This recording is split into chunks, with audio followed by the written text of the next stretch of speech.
Hello friends, ಇವತ್ತಿನ ಕಥೆಯಲ್ಲಿ ಏನಾಯಿತು ಅಂತ ನೋಡ್ಕೊಂಡು ಬರೋಣ ಬನ್ನಿ. ಕೀರ್ತಿ ಅಲ್ಲೇ ಬೀಳ್ತಾಳೆ. ಆಗ ಲಕ್ಷ್ಮಿ ಗೊಂಬೆ ಎದ್ದೇಳು ಗೊಂಬೆ ಅಂತ ಕೂಗ್ತಾಳೆ. ಈಚೆ ಕಾರುಣ್ಯ ದೇವರಿಗೆ ದೀಪ ಹಚ್ತಾ ಇರ್ತಾರೆ. ಸುಪ್ರೀತಾ ಫೋನಲ್ಲಿ ಲಕ್ಷ್ಮಿ ಮತ್ತು ಕೀರ್ತಿ ಬಗ್ಗೆ ಎಲ್ಲರ ಹತ್ರ ವಿಚಾರಿಸ್ತಿರ್ತಾಳೆ. ಎಲ್ಲರೂ ಬಂದಿಲ್ಲ ಅಂತ ಹೇಳ್ತಾ ಇರ್ತಾರೆ. ಕಾರುಣ್ಯ ದೇವರಿಗೆ ಕೈ ಮುಗಿದು ಎಲ್ಲ ಒಳ್ಳೆಯದಾಗಲಿ, ತುಂಬ ಭಯ ಆಗ್ತಿದೆ, ಈಗಿರೋ ಕಷ್ಟಗಳನ್ನು ಪರಿಹಾರ ಮಾಡಿಕೊಂಡ್ರೆ ಸಾಕಾಗಿದೆ, ಮತ್ತಿನ್ನೇನು ಕೆಟ್ಟದ್ದಾಗಲೇ ಇರಲಪ್ಪ ಅಂತಾರೆ.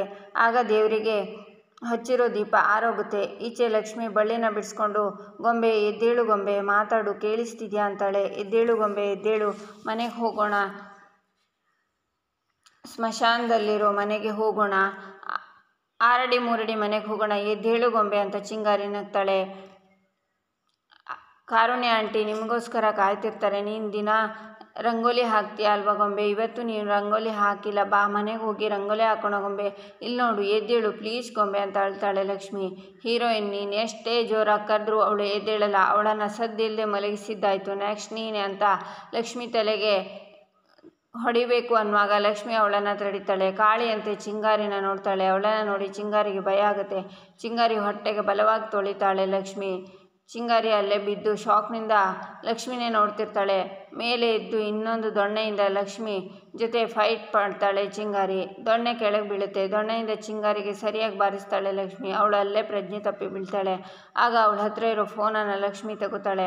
ಬಿದ್ದಿರೋ ಚಿಂಗಾರಿನ ಅನುಮಾನದಿಂದ ನೋಡ್ತಾ ಅವಳು ತಲೆಗೆ ಹಾಕ್ಕೊಂಡಿರೋ ವಿಘ್ನ ತೆಗಿಬೇಕು ಅನ್ನುವಾಗ ಕೀರ್ತಿ ನೋವು ಅಂತ ಕೂಗ್ತಾಳೆ. ಗೊಂಬೆ ಅಂತ ಅವಳನ್ನು ಹಿಡ್ಕೋತಾಳೆ. ನೋವು ಅಂತ ಕೂಗ್ತಾಳೆ ಕೀರ್ತಿ. ಆಗ ಅವಳ ತಲೆನ ಲಕ್ಷ್ಮಿ ಹಿಡ್ಕೊಂಡಾಗ ಕೈಯೆಲ್ಲ ರಕ್ತ ಆಗುತ್ತೆ. ಜಾಸ್ತಿ ಟೈಮ್ ಇಲ್ಲ, ಆದಷ್ಟು ಬೇಗ ಇವರನ್ನು ಹಾಸ್ಟೆಲ್ಗೆ ಕರ್ಕೊಂಡು ಹೋಗಬೇಕು, ಏನು ಮಾಡಲಿ ದೇವ್ರೆ ಅಂತ ಅಲ್ಲಿರೋ ತರಕಾರಿ ಗಾಡಿ ಮೇಲೆ ಕೀರ್ತಿನ ಮಲಸ್ಕೊಂಡು ಅವಳನ್ನು ಕರ್ಕೊಂಡು ಹೋಗ್ತಾಳೆ ಲಕ್ಷ್ಮಿ. ಈಚೆ ವೈಷ್ಣವ್ ಕಾವೇರಿ ಹತ್ರ ಇಲ್ಲಿಗೆ ಯಾಕೆ ನಮ್ಮನ್ನು ಕರ್ಕೊಂಡು ಬಂದೆ ಅಂತಾನೆ. ಸರ್ಪ್ರೈಸ್ ಕೊಡೋಣ ಅಂತಾಳೆ ಕಾವೇರಿ. ನೀನು ಆಲ್ರೆಡಿ ಕೊಟ್ಟಿರೋ ಸರ್ಪ್ರೈಸನ್ನೇ ತಡ್ಕೊಳೋಕ್ಕಾಗ್ತಿಲ್ಲ, ಇದೇನಿದು ಹೊಸ್ದು ಅಂತಾನೆ ವೈಷ್ಣವ್. ಆಗ ಸಾಗರಿ ಸರ್ಪ್ರೈಸ್ ಅಂತ ಅಲ್ಲಿ ನಿಂತಿರ್ತಾಳೆ. ಸಾಗರಿ ಅಂತಾನೆ ವೈಷ್ಣವ್. ನನಗೆ ಗೊತ್ತು, ಇದನ್ನೆಲ್ಲ ನಾನು ತುಂಬ ಅರ್ಜೆಂಟಲ್ಲಿ ಅರೇಂಜ್ ಮಾಡಿಬಿಟ್ಟೆ, ನಾಳೆನೇ ಎಂಗೇಜ್ಮೆಂಟು, ನಿಮ್ಮಿಬ್ಬರಿಗೆ ಸ್ವಲ್ಪ ಪರ್ಸ್ನಲ್ ಸ್ಪೇಸ್ ಸಿಗಲಿ ಅಂತ ಇದನ್ನೆಲ್ಲ ಅರೇಂಜ್ ಮಾಡಿದೆ. ನಾನು ನಿಮ್ಮಿಬ್ಬರಿಗೆ ಅರೇಂಜ್ ಮಾಡಿರೋ ಡಿನ್ನರ್ ಡೇಟ್ ಅಂತಾಳೆ ಕಾವೇರಿ. ಅಮ್ಮ ಇದೆಲ್ಲ ಬೇಕಿತ್ತ ಈಗ ಅಂತಾನೆ ವೈಷ್ಣವ್. ಏನೋ ನಾನೇನೋ ಹಳೆ ಕಾಲದವಳು, ನೀನೇ ಇದನ್ನೆಲ್ಲ ಅರೇಂಜ್ ಮಾಡಬೇಕಿತ್ತು ಅಲ್ವಾ ಅಂತಾಳೆ ಕಾವೇರಿ. ಅಮ್ಮ ಅದು ಯಾಕೆ ಬೇಕು ಅಂತಾನೆ ವೈಷ್ಣವ್. ಯಾಕೆ ಪುಟ್ಟ, ನಿನಗೆ ಇದೆಲ್ಲ ಇಷ್ಟ ಆಗ್ತಿಲ್ವಾ? ಸಾಗರಿ ನಿನಗೆ ಇಷ್ಟ ಇಲ್ವಾ? ಹಾಗೇನಾದರೂ ಇದ್ದರೆ ಈಗಲೇ ಹೇಳಿಬಿಡು ಅಂತಾಳೆ ಕಾವೇರಿ. ಅಮ್ಮ ಹಾಗಲ್ಲ ಅಂತಾನೆ ವೈಷ್ಣವ್. ಮತ್ತು ಇನ್ನು ಹೇಗೆ ಪುಟ್ಟ, ಸಾಗರಿ ನೀನಾದರೂ ಸ್ವಲ್ಪ ಹೇಳಮ್ಮ, ಒಳ್ಳೆ ಹಳೆ ಕಾಲದ ಮುದುಕಿ ಥರ ಆಡ್ತಿದ್ದಾನೆ, ನಿಮಗೂ ಮಾತಾಡೋಕ್ಕೆ 1000 ವಿಷಯ ಇರುತ್ತೆ, ಸ್ವಲ್ಪ ಹೊತ್ತು ಕೂತ್ಕೊಂಡು ಆರಾಮಾಗಿ ಮಾತಾಡಿದರೆ ಒಬ್ರಿಗೊಬ್ಬರು ಅರ್ಥ ಮಾಡ್ಕೋಬೋದಲ್ವಾ ಅಂತಾಳೆ ಕಾವೇರಿ. Thanks aunty. ವೈಷ್ಣವ್ ಪಾಪ ಆಂಟಿ ಪ್ರೀತಿಯಿಂದ ಇಷ್ಟೆಲ್ಲ ಅರೇಂಜ್ ಮಾಡಿದ್ದಾರೆ ಅಂತಾಳೆ ಸಾಗರಿ.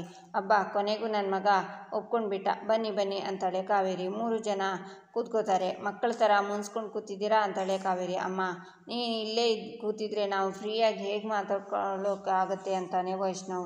ಅಯ್ಯೋ ನನ್ನ ತಲೆಗೆ ಹೊಳಿಲೇ ಇಲ್ಲ ನೋಡು ಪುಟ್ಟ, ನಾನು ಅಲ್ಲಿ ಹೋಗಿ ಕೂತಿರ್ತೀನಿ, ನೀವಿಬ್ಬರು ಆರಾಮಾಗಿ ಮಾತಾಡಿ ಅಂತ ಅಲ್ಲಿರೋ ಫೋನ್ನ ನೋಡ್ತಾ, ಈ ಫೋನ್ ಪುಟ್ಟನ ಹತ್ರ ಇರೋದು ತುಂಬ ಡೇಂಜರ್, ಯಾರಾದರೂ ಕಾಲ್ ಮಾಡಿ ಲಕ್ಷ್ಮಿ ಕಿಡ್ನಾಪ್ ಆಗಿರೋ ವಿಷಯ ಹೇಳಿದರೆ ನಾನು ಮಾಡಿರೋ ಪ್ಲ್ಯಾನೆಲ್ಲ ತಿರುಗ್ಬಾಣ ಆಗಿಬಿಡುತ್ತೆ, ಹೇಗಾದರೂ ಮಾಡಿ ಈ ಫೋನ್ನ ತೊಗೊಂಡು ಹೋಗಬೇಕಲ್ಲ ಅಂತ ಅಲ್ಲಿರೋ ವೈಷ್ಣವ್ ಫೋನನ್ನೇ ನೋಡ್ತಾಳೆ ಕಾವೇರಿ. ಅಮ್ಮ ಏನು ಫೋನ್ ಹಾಗೆ ನೋಡ್ತಿದ್ಯಾ ಅಂತಾನೆ ವೈಷ್ಣವ್. ಅದು ಪುಟ್ಟ ನನ್ನ ಫೋನ್ ಬ್ಯಾಟ್ರಿ ಲೋ ಆಗಿತ್ತು, ನಾಳೆ ಎಂಗೇಜ್ಮೆಂಟ್ ಅರೇಂಜ್ಮೆಂಟ್ಸ್ ಮಾಡಬೇಕಿತ್ತು, ಅದಕ್ಕೆ ಸ್ವಲ್ಪ ಕಾಲ್ಸ್ ಮಾಡಬೇಕಿತ್ತು ಪುಟ್ಟ, ಏನು ಮಾಡೋದು ಅಂತ ಗೊತ್ತಾಗ್ತಿಲ್ಲ ಅಂತಾಳೆ ಕಾವೇರಿ. ಅಷ್ಟೇ ತಾನೇ, ತಗೋ ನನ್ನ ಫೋನಲ್ಲೇ ಮಾಡು ಅಂತ ವೈಷ್ಣವ್ ಫೋನನ್ನು ಕೊಡ್ತಾನೆ. ಈಚೆ ಕಾರುಣ್ಯ ದೇವ್ರ ಮುಂದೆ ಜೋರಾಗಿ ಅಳ್ತಾರೆ. ಕಾರುಣ್ಯ ಏನಾಯಿತು, ಯಾಕೆ ಅಳ್ತಿದ್ರಿ, ಎಲ್ಲ ಕಡೆ ಕಾಲ್ ಮಾಡ್ತಿದ್ದೀನಿ ತಾನೇ, ವಿಚಾರಿಸೋಣ ಇರಿ, ಇನ್ನೂ ಕಾಲ್ ಮಾಡೋಣ ಅಂತಾಳೆ ಸುಪ್ರೀತಾ. ಇಲ್ಲ ಸುಪ್ರೀತಾ, ಎಲ್ಲ ಒಳ್ಳೇದಾಗಲಿ ಅಂತ ದೇವ್ರ ಹತ್ರ ಬೀಳ್ಕೊಂಡು ದೀಪ ಹಚ್ಚಿದೆ, ಆದರೆ ದೀಪನೇ ಆರೋಯ್ತು ಅಂತಾಳೆ ಕಾರುಣ್ಯ. ಅಯ್ಯೋ ಗಾಳಿ ಬಂದು ದೀಪ ಆರೋಗಿದ್ದಕ್ಕೆ ಭಯಪಡ್ತಿದ್ದೀರಲ್ಲ, ಏನೂ ಆಗಲ್ಲ, ಟೆನ್ಷನ್ ಮಾಡ್ಕೋಬೇಡಿ, ಸಮಾಧಾನ ಮಾಡ್ಕೊಳ್ಳಿ ಅಂತಾಳೆ ಸುಪ್ರೀತಾ. ಇಲ್ಲ ಸುಪ್ರೀತಾ, ಇದು ಒಳ್ಳೆ ಲಕ್ಷಣ ಅಲ್ಲ, ಇದು ಅಪಶಕುನ ಅಂತಾರಲ್ಲ ಹಾಗೆ, ನಮ್ಮ ಲಕ್ಷ್ಮಿಗೂ ಕೀರ್ತಿಗೂ ಏನಾಗಿದೆ ಅಂತ ನನಗೆ ಭಯ ಆಗ್ತಿದೆ ಅಂತ ಅಳ್ತಾರೆ ಕಾರುಣ್ಯ. ಏನು ಕಾರುಣ್ಯ ನೀನು ಇದನ್ನೆಲ್ಲ ನಂಬ್ಕೊಂಡು ಅಂತಾಳೆ ಸುಪ್ರೀತಾ. ನಾನು ಪೊಲೀಸರಿಗೆ ಕಾಲ್ ಮಾಡ್ತೀನಿ ಅಂತಾಳೆ ಕಾರುಣ್ಯ. ವೆಯ್ಟ್, ದುಡ್ಬೇಡಿ ಕಾರುಣ್ಯ, ಪೊಲೀಸ್ನವರಿಗೆ ಕಾಲ್ ಮಾಡೋಕ್ಕೂ ಮುಂಚೆ ಯಾರಿಗೆ ಕಾಲ್ ಮಾಡಬೇಕು ಅಂತ ನನಗೆ ಗೊತ್ತು ಅಂತಾಳೆ ಸುಪ್ರೀತಾ. ಈಚೆ ವೈಷ್ಣವ್ ಸಾಗರಿ ಮಾತಾಡ್ತಾ ಜ್ಯೂಸ್ ಕುಡಿತಾ ಇರೋದನ್ನು ಕಾವೇರಿ ನೋಡ್ತಾ, ಹಬ್ಬ ನನ್ನ ಪುಟ್ಟ ಎಲ್ಲಿ ಮುಖ ಉಸ್ಕೊಂಡು ಕೂತಿರ್ತಾನೋ ಅಂತ ಭಯ ಆಗಿತ್ತು. ಸದ್ಯ ನನ್ನ ಮಗ ಎಂಜಾಯ್ ಮಾಡ್ತಿದ್ದಾನೆ. ಇದನ್ನೆಲ್ಲ ನೋಡ್ತಿದ್ರೆ ನನ್ನ ಟೆನ್ಷನ್ ಎಲ್ಲ ಮುಗಿದು ಆರಾಮಾಗಿರೋ ಥರ ಫೀಲ್ ಆಗ್ತಿದೆ. ಎಲ್ಲ ನಾನು ಅಂದ್ಕೊಂಡಾಗೆ ಆದಾಗ ಏನೋ ಒಂಥರ ಕಿಕ್ ಸಿಗುತ್ತೆ ಅಂತ ಯೋಚನೆ ಮಾಡ್ತಾ ಸಾಗರಿನ ನೋಡಿ ನಗ್ತಾರೆ. ವೈಷ್ಣವ್, ನಿಮ್ಮಮ್ಮ ಅಷ್ಟು ದೂರದಲ್ಲಿ ಕೂತಿದ್ರು ನಾವು ಏನು ಮಾಡ್ತಿದ್ದೀವಿ, ಹೇಗೆ ಬಿಹೇವ್ ಮಾಡ್ತಿದ್ದೀವಿ ಅಂತ ಅಬ್ಸರ್ವ್ ಮಾಡ್ತಾನೆ ಇದ್ದಾರೆ. ಹೀಗೆ ಹೇಳ್ತಿದ್ದೀನಿ ಅಂತ ಬೇಜಾರು ಮಾಡ್ಕೋಬೇಡ, ನಿಮ್ಮಮ್ಮ ನೊಟೋರಿಯಸ್ ಕಣೋ ಅಂತಾಳೆ ಸಾಗರಿ. ನನಗೆ ಗೊತ್ತು ಅಂತಾನೆ ವೈಷ್ಣವ್. ಆದರೆ ನಿನಗೆ ಯಾಕೆ ಇಷ್ಟು ದಿನ ಇದೆಲ್ಲ ಅರ್ಥನೇ ಆಗಲಿಲ್ಲ ಅಂತ ಆಶ್ಚರ್ಯ ಆಗ್ತಿದೆ ಅಂತಾಳೆ ಸಾಗರಿ. ಅದೇ ನನ್ನ ಲೈಫಲ್ಲಿ ಮಾಡಿರೋ ದೊಡ್ಡ ಮಿಸ್ಟೇಕ್. ಈಗ ಅದನ್ನು ಸರಿ ಮಾಡ್ಕೊಳ್ಳೋ ಟೈಮ್ ಬಂದಿದೆ, ಸರಿ ಮಾಡ್ಕೋತೀನಿ ಅಂತಾನೆ ವೈಷ್ಣವ್. ಅರೆ, ಈ ಖುಷಿನಲ್ಲಿ ನಾನು ನನ್ನ ಮಾಜಿ ಸೊಸೆ ಲಕ್ಷ್ಮಿನ ಮರ್ತ್ಬಿಟ್ಟಿದ್ದೀನಲ್ಲ, ಅವಳು ಈಗ ಏನು ಮಾಡ್ತಿರ್ಬೋದು ಅಂತ ನಗ್ತಾ ಕಾವೇರಿ ಇನ್ನೇನು ಮಾಡ್ತಿರ್ತಾಳೆ, ನರಳ್ತಾ ಇರ್ತಾಳೆ. ನಾನು ಚಿಂಗಾರಿಗೆ ಹೇಳಬೇಕಿತ್ತು, ಎಷ್ಟೇ ಆಗಲಿ ಅವಳು ನನ್ನ ಸೊಸೆ ಆಗಿದ್ದವಳು, ಬರೀ ಹಿಂಸೆ ಕೊಡಬೇಡ, ಚಿತ್ರಹಿಂಸೆ ಕೊಡು ಅಂತ.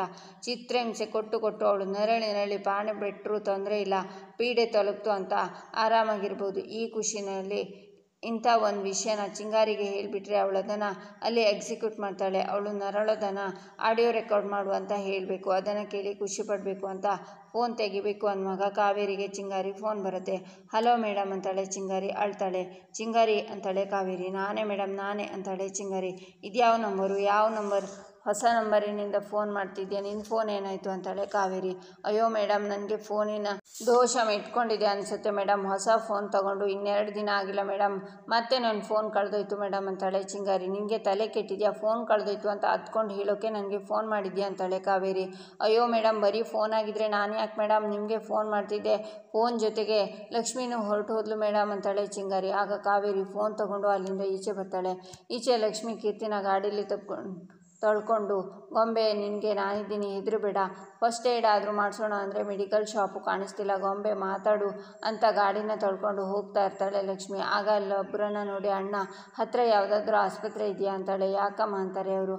ಆಗ ಕೀರ್ತಿನ ತೋರಿಸ್ತಾಳೆ ಲಕ್ಷ್ಮಿ. ಏನಮ್ಮ ಇಷ್ಟೊಂದು ರಕ್ತ ಬರ್ತಿದೆ ಹುಡುಗಿಗೆ ಅಂತ ಅವ್ರು ಅಂದಾಗ, ಹಾಂ ಅಣ್ಣ, ಆದಷ್ಟು ಬೇಗ ಇವರನ್ನು ಆಸ್ಪತ್ರೆಗೆ ಕರ್ಕೊಂಡು ಹೋಗಬೇಕು, ಇಲ್ಲಿ ಹತ್ತಿರದಲ್ಲಿ ಯಾವುದಾದ್ರೂ ಮೆಡಿಕಲ್ ಶಾಪ್ ಆದರೂ ಇದೆಯಾ ಅಣ್ಣ ಅಂತಾಳೆ ಲಕ್ಷ್ಮಿ. ಇಲ್ಲ ಅಮ್ಮ, ಅದರಲ್ಲಿ ಏನೂ ಇಲ್ಲ ಅಂತಾರೆ ಅವರು. ಆಗ ಶಾಕ್ನಿಂದ ನೋಡ್ತಾಳೆ ಲಕ್ಷ್ಮಿ. ಇಲ್ಲಿಗೆ ಈ ಸಂಚಿಕೆ ಮುಕ್ತಾಯವಾಗುತ್ತೆ. ಮುಂದಿನ ಸಂಚಿಕೆಗಾಗಿ ನಮ್ಮ ಚಾನಲಲ್ಲಿ ನೋಡಿ ಸಬ್ಸ್ಕ್ರೈಬ್ ಮಾಡಿ, ಲೈಕ್ ಮಾಡಿ, ಶೇರ್ ಮಾಡೋದನ್ನು ಮರಿಬೇಡಿ.